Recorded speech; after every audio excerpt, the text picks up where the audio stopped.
नमस्कार साथियों, मैं योगेश महरिया क्लासेस के यूट्यूब चैनल पर आप सभी का तहे दिल से हार्दिक अभिनंदन करता हूं। हम बात कर रहे हैं महिला एवं बाल अपराध अनैतिक व्यापार निवारण अधिनियम 1956 के प्रावधानों के बारे में। और अब तक हम अनैतिक व्यापार निवारण अधिनियम की धारा 20 तक पढ़ चुके हैं, यानी कि अब हम बात करने वाले हैं धारा 21 से लेकर धारा 25 तक। जितने भी प्रावधान आपके हैं वे सभी हम इस कक्षा के माध्यम से पूरे पढ़ेंगे और इसी कक्षा के साथ आपके अनैतिक व्यापार निवारण अधिनियम पूरा हो जाएगा साथियों। तो चलिए एग्जाम के दृष्टिकोण से जितने भी सवाल बनते हैं उन सभी को कवर करते हुए टू द पॉइंट बात करते हैं। देखिए साथियों, धारा 21 सबसे पहले यदि हम बात करें, धारा 21 की हेडिंग है सुरक्षा गृह। ठीक है, सुरक्षा गृह। राज्य सरकार इस अधिनियम के अंतर्गत अपनी इच्छा व आवश्यकता के अनुसार सुरक्षा गृह स्थापित कर सकती है। किसी व्यक्ति या प्राधिकार द्वारा सुरक्षा गृह सुधार संस्था स्थापित करने के लिए आवेदन करने पर राज्य सरकार द्वारा उसे संस्था स्थापित करने का अनुज्ञप्ति पत्र, जिसको आप क्या कहते हैं, लाइसेंस, जारी किया जा सकता है। बिना अनुमति के लाइसेंस के किसी व्यक्ति द्वारा सुरक्षा गृह या सुधार संस्था स्थापित करना अपराध है और इसके लिए साथियों दंड का प्रावधान है। तो चलिए दंड के प्रावधान की बात हम बाद में करेंगे। सबसे पहले यहां से बनने वाली जो प्राइमरी सवाल हैं उनको देखते हैं। देखिए सबसे पहला हमारा जो सवाल है ये काफ़ी इंपॉर्टेंट धारा है, इसको आप इंपॉर्टेंट लगा लें। यहाँ से सवाल बनना निश्चित है आपकी किसी भी पारी में, 6 पारियों में से किसी भी पारी में यहाँ से सवाल आएगा साथियों। अनैतिक व्यापार निवारण अधिनियम 1956 के अंतर्गत सुरक्षा गृह का प्रावधान कौन सी धारा करती है? सुरक्षा गृह स्थापित करने का प्रावधान कौन सी धारा करती है? धारा 21 करती है। ठीक है, आगे अनैतिक व्यापार निवारण अधिनियम 1956 के अंतर्गत सुधार संस्था स्थापित करने का प्रावधान कौन सी धारा करती है? देखो साथियों, धारा 21 सुरक्षा गृह और सुधार संस्था दोनों के स्थापित करने का प्रावधान इसी में किया गया है।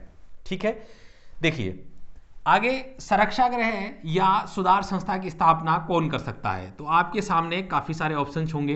वहाँ पर आपके सामने जैसे मैं बात करूँ, केंद्र सरकार, राज्य सरकार, स्थानीय सरकारें, उच्चतम न्यायालय। ठीक है, तो आपको याद रखना है राज्य सरकार के पास ये शक्ति प्राप्त है। अब आगे किसी व्यक्ति या प्राधिकारी द्वारा सुरक्षा गृह या सुधार संस्था स्थापित करने के लिए उसे क्या करना पड़ेगा? आवेदन करना पड़ेगा। और आवेदन करने पर यदि राज्य सरकार चाहे तो उस संस्था को स्थापित करने का अनुज्ञप्ति पत्र या लाइसेंस उस व्यक्ति को जारी कर सकती है। जब तक ये लाइसेंस जारी नहीं किया जाएगा तब तक वो व्यक्ति ऐसी संस्था की स्थापना नहीं कर सकता। और यदि करता है बिना अनुमति लाइसेंस के किसी व्यक्ति द्वारा सुरक्षा गृह या सुधार संस्था की स्थापना की जाती है तो उसके लिए दंड का प्रावधान है। तो साथियों दंड क्या है मैं यहां पर लिख देता हूं, दंड का प्रावधान है। दंड देखो, प्रथम दोष सिद्धि पर यहां 2 चीजें हैं, यानी कि पहली बार यदि वो ऐसा अपराध करता है तो उसके लिए 1000 रुपए तक का जुर्माना,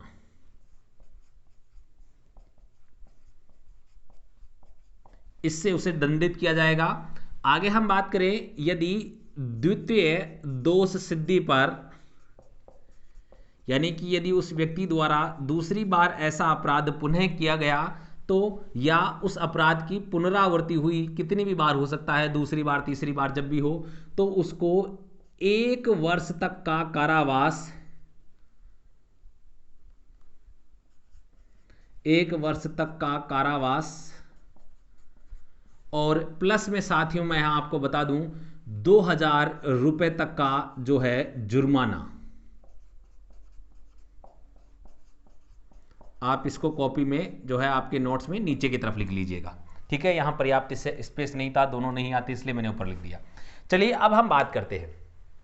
तो यहां से दंड का प्रावधान हो गया। तो यहां से भी आपके सवाल बन सकता है कि यदि बिना राज्य सरकार की अनुमति के कोई व्यक्ति किसी प्रकार की सुधार संस्था या सुरक्षा गृह की स्थापना करता है तो उसके लिए दंड का प्रावधान है। आपके सामने वहाँ ऑप्शन होगा 100 रुपये जुर्माना, 1000 रुपये जुर्माना, 2000 रुपये जुर्माना, 10,000 रुपये जुर्माना। तो आपको याद रखना है कितना है? 1000 रुपये जुर्माना। हमेशा याद रखना साथियों, आपके सामने कुछ इस प्रकार से सेम ऑप्शन होंगे। देखना, 100 रुपये जुर्माना, 1000 रुपये जुर्माना, 10,000 रुपये जुर्माना, 1 लाख रुपये जुर्माना। तब आप ऐसी स्थिति में कंफ्यूज हो जाएंगे, तो आपको याद रखना है 1000 रुपये जुर्माना। ठीक है। इसी सवाल को वो दूसरी तरीके से पूछ सकता है, किसी भी व्यक्ति द्वारा बिना सरकार की अनुमति के सुरक्षा गृह सुधार संस्था स्थापित करने के अपराध की पुनरावृत्ति की जाती है। पुनरावृत्ति का मतलब ये होता है साथियों, दोबारा उस अपराध को करना। उस परिस्थिति में दंड का प्रावधान होगा, तब आपको याद रखना है 1 वर्ष तक का कारावास। पहली बार में किसी भी प्रकार के जेल का प्रावधान नहीं है, सिर्फ जुर्माना है 1000 रुपए। लेकिन दूसरी बार 1 साल तक की जेल भी हो सकती है और साथ में उसे 2000 रुपए तक का जुर्माना भी हो सकता है। तो उम्मीद करता हूं धारा 11 से जो सवाल बनने वाले हैं वे सभी आपकी क्लियर हो चुके होंगे साथियों, सभी कंसेप्ट। अब हम आगामी धारा की बात करते हैं। तो चलिए,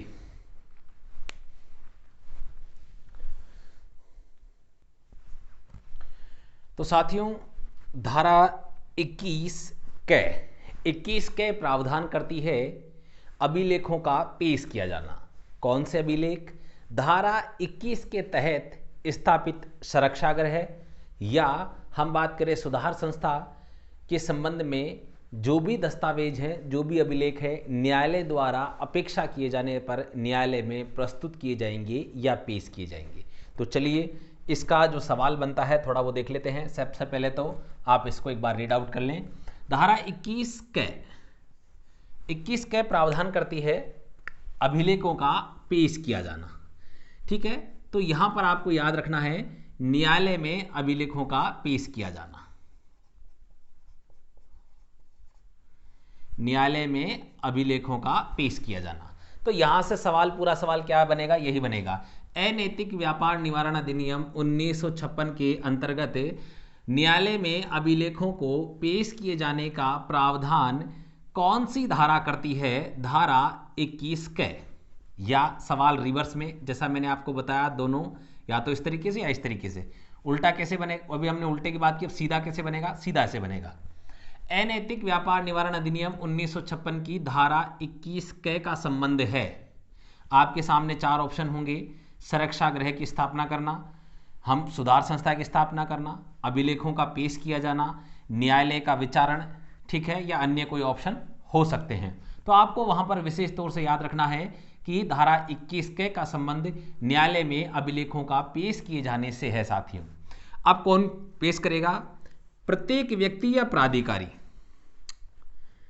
धारा 21 के तहत स्थापित सुरक्षा गृह या सुधार संस्था से संबंधित अभिलेख या दस्तावेज न्यायालय द्वारा अपेक्षा किए जाने पर न्यायालय में क्या किए जाएंगे? प्रस्तुत किए जाएंगे। कौन करेगा?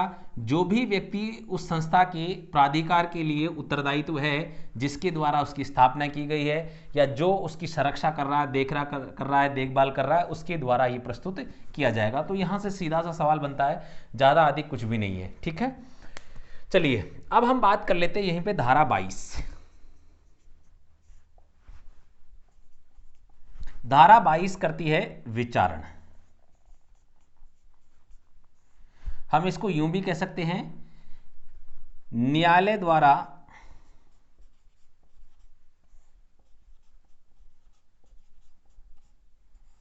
मामलों की सुनवाई।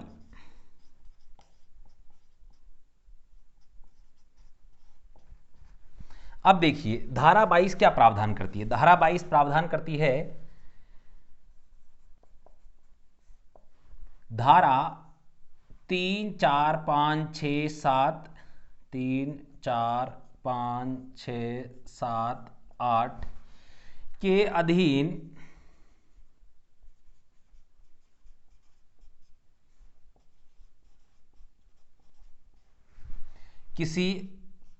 किसके अधीन किए गए किसी अपराध का के अधीन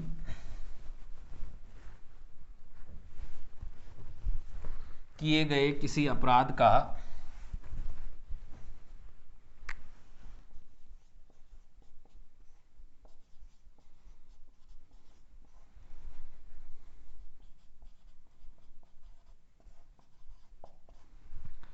विचारण, या हम कह सकते हैं सुनवाई, महानगर मजिस्ट्रेट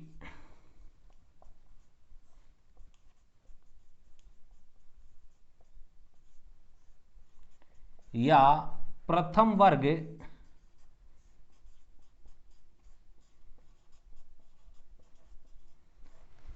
न्यायिक मजिस्ट्रेट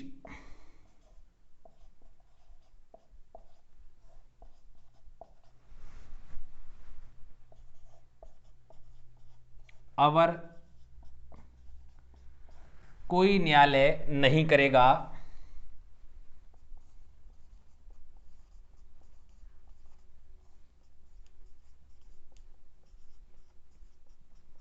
या हम यूं भी कह सकते हैं महानगर मजिस्ट्रेट या प्रथम वर्ग न्यायिक मजिस्ट्रेट पंक्ति से नीचे का कोई भी मजिस्ट्रेट नहीं करेगा। बात एक ही है साथियों, ठीक है। लेकिन यहाँ काफ़ी इंपॉर्टेंट बात जो है, धारा 22 का संबंध किससे है? सबसे पहली बात, मामले के विचारण से या मामले की सुनवाई से, ध्यान रखिएगा, ठीक है। हमसे सवाल यही पूछा जाएगा, अनैतिक व्यापार निवारण अधिनियम के तहत किए गए अपराधों के मामलों की सुनवाई का प्रावधान करती है धारा 22।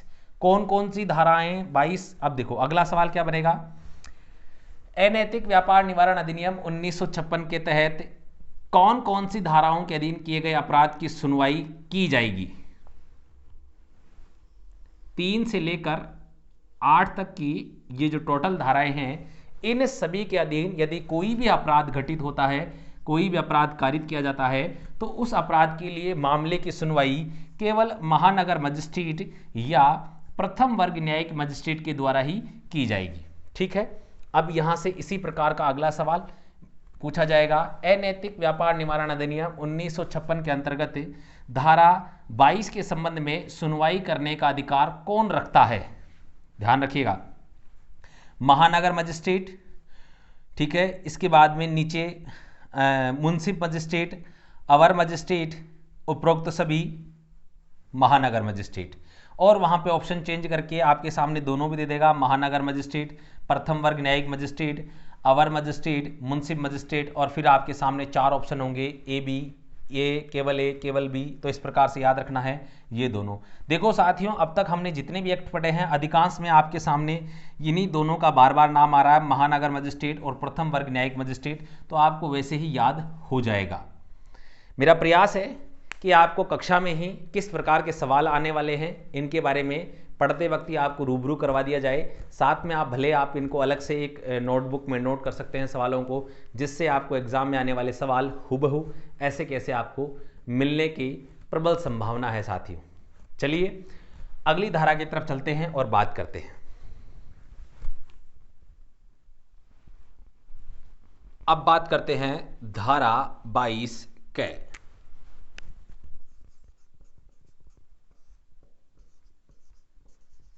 या जिसको आप 22A भी कह सकते हैं इंग्लिश के अंतर्गत।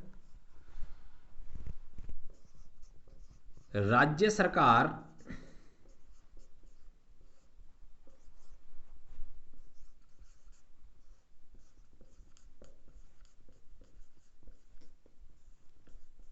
उच्च न्यायालय से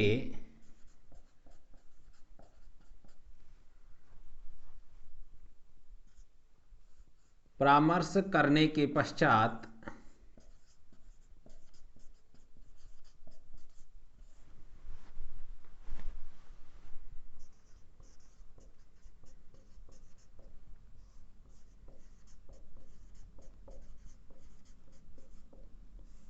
विशेष न्यायालयों की स्थापना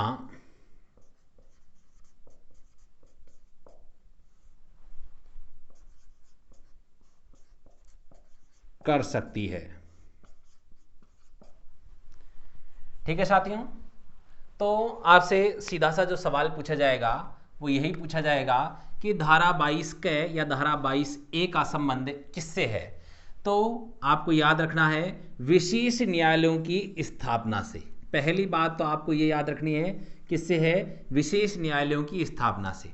अब धारा 22A के अंतर्गत विशेष न्यायालय किसके द्वारा स्थापित किए जाते हैं? तब अगला आंसर होगा राज्य सरकार द्वारा। ठीक है, पहला तो क्या है?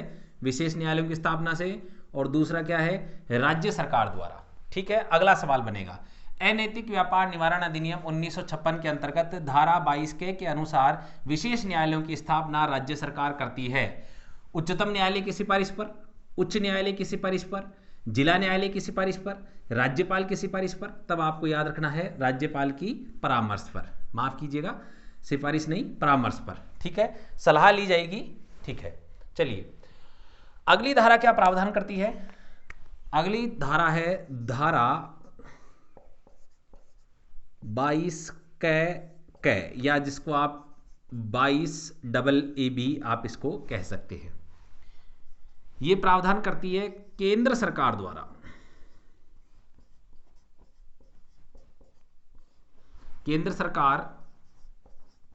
उच्च न्यायालय से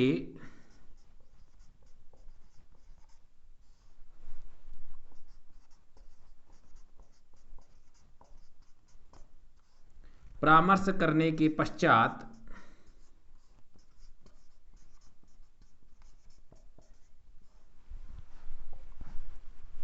विशेष न्यायालयों की स्थापना कर सकती है।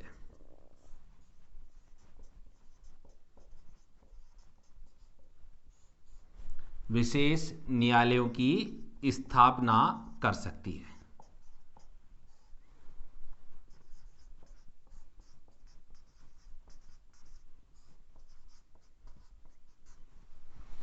ठीक है साथियों, देखिए यहां से वही सवाल बनते हैं, धारा 22 या AA का संबंध किससे है?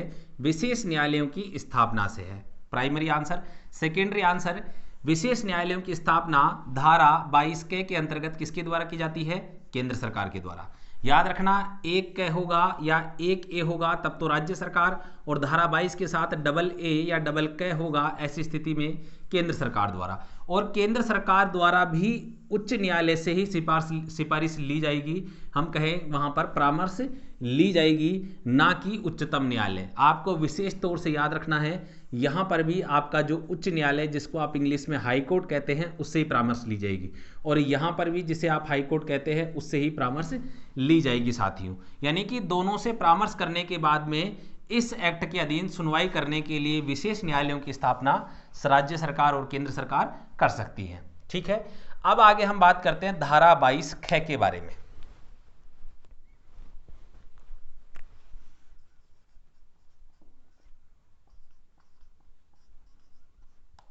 या जिसको आप धारा 22B भी कह सकते हैं।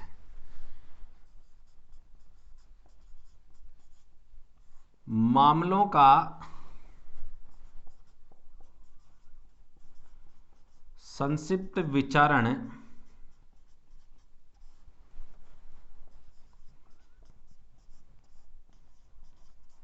करने की न्यायालय की सुनवाई।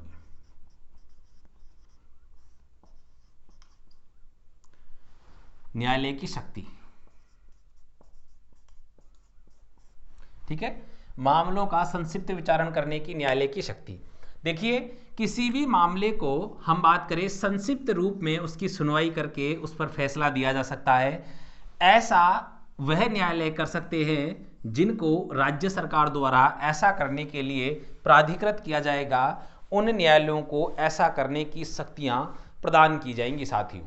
ठीक है, आपको यहां पर सिर्फ इतना ही याद रखना है कि मामलों का संक्षिप्त सुनवाई या संक्षिप्त विचारण करने की जो शक्ति है वो किस धारा के अंतर्गत है, तो आपको याद रखना है 22 के अंतर्गत ये शक्ति न्यायालय को राज्य सरकार द्वारा प्रदान की जा सकती है।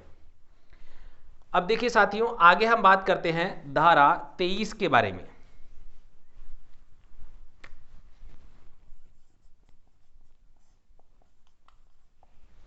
धारा 23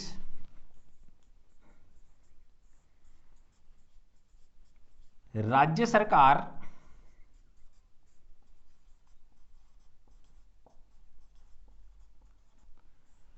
इस अधिनियम के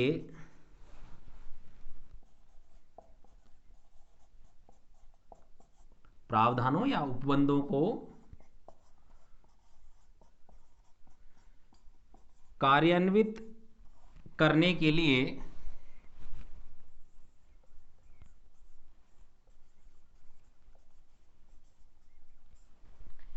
नियम बना सकती है।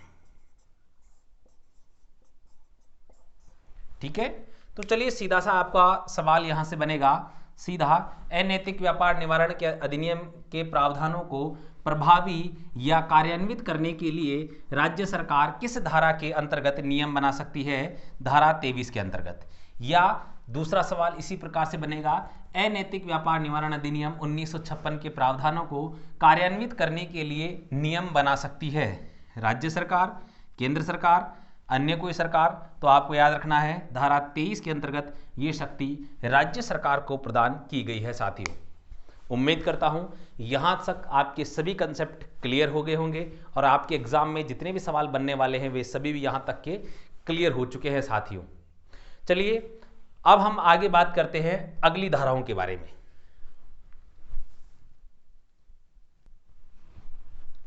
चलिए साथियों अंतिम 2 धाराओं के बारे में बात कर लेते हैं।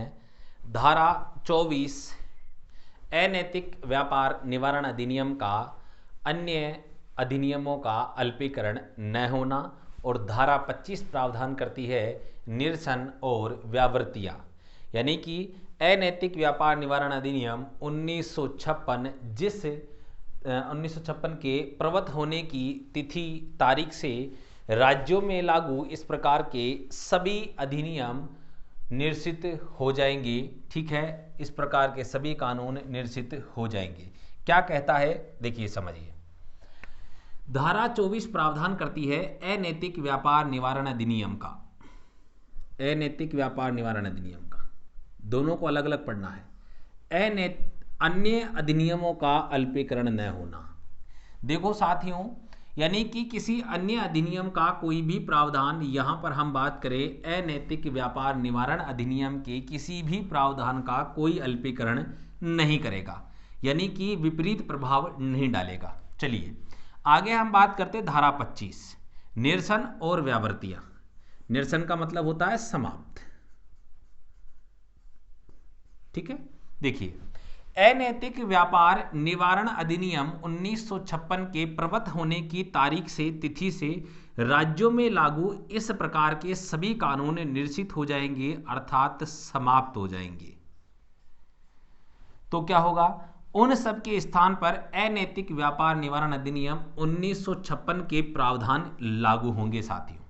यानी कि सपोज कीजिए अनैतिक व्यापार निवारण से संबंधित किसी राज्य ने पहले से कोई अधिनियम बना रखा था, पहले से कोई कानून बना रखा था, तो ऐसे सभी कानून जिस तारीख को ये अनैतिक व्यापार निवारण अधिनियम जिसका निर्माण केंद्र सरकार द्वारा किया गया था, ये जिस तारीख को लागू होगा उसी तारीख से किसी राज्य ने यदि पहले से इस प्रकार का कोई कानून लागू कर रहा था तो वह स्वतः ही उस तारीख से समाप्त हो जाएगा और उसके स्थान पर केंद्र सरकार द्वारा लागू किया गया अनैतिक व्यापार निवारण अधिनियम 1956 के सभी प्रावधान लागू हो जाएंगे।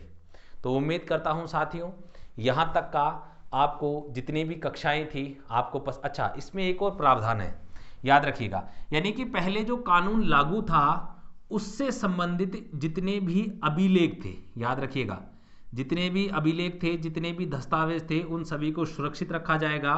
ठीक है, और उनको निरंतर कैरी किया जाएगा, क्योंकि जब भी आवश्यकता पड़े न्यायालय द्वारा तो वो अभिलेख प्रस्तुत किए जा सकते हैं। ठीक है, चलिए तो आपके अनैतिक व्यापार निवारण अधिनियम की 25 धाराओं से जो सवाल बनते थे उन सभी को हमने कवर किया है। यहां से बाहर आपके एग्जाम में एक भी सवाल नहीं आएगा साथियों, आप भरोसा रखिए, क्योंकि काफ़ी स्टडी करने के बाद में ये सारी अध्ययन सामग्री आपके लिए तैयार की गई है। काफ़ी विस्तृत, सही और सटीक अध्ययन सामग्री आप तक पहुंचाई जा रही है।